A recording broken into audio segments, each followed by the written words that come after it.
Ayan guys yung rema. Sa iba, ang tawag nila ay rimas. Yan sa English ay breadfruit. Maraming nalilito dyan sa rema at sa kamansi. Ang tatandaan nyo lang, ang rema ay medyo makinis ang balat compare sa kamansi.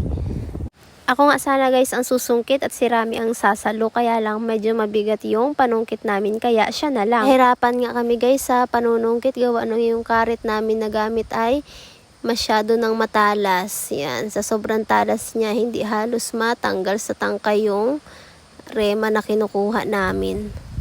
Ako nga ay panay ang atras abante dahil hindi ko alam kung malalaglag na ba yung rema o hindi pa. O kaya yan, hindi ko naabutan ang kanyang pagkalaglag. Muntik nang natamaan si Aldos.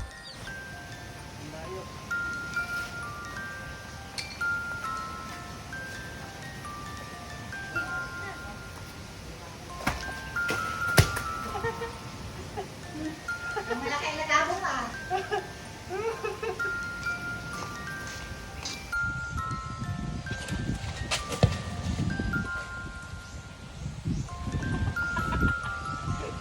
Butas yata yung sako ko. Parang butas yung sako ko.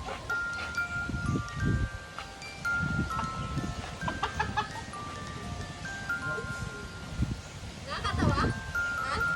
Ganito yung itsura ng rema. Yan. O, diba? Kamukha siya ng marang.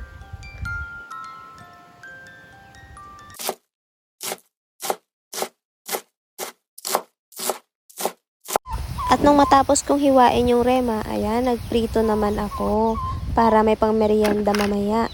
At ito naman ay ginataan. Yan, o diba? Sarap. Sarap talaga ang luto mo.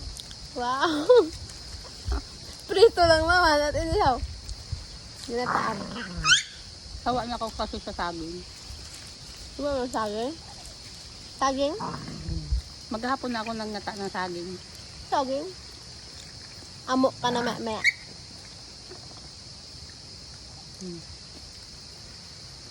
Pagkain niya ng mga amo. Tingnan mo sa akin, amo. Hindi amo ka din. Oo nga. Nanay mo ako eh.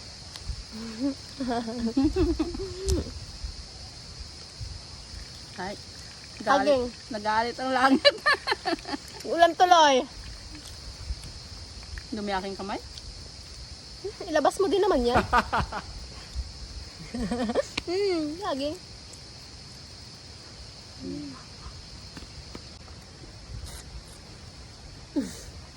Hindi ka na marunong. Ganyan.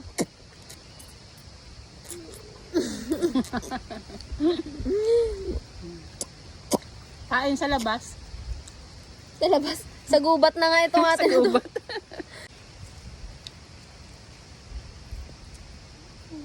Grabe naman maglumo. Kasya. Wow. Bye! Follow and like.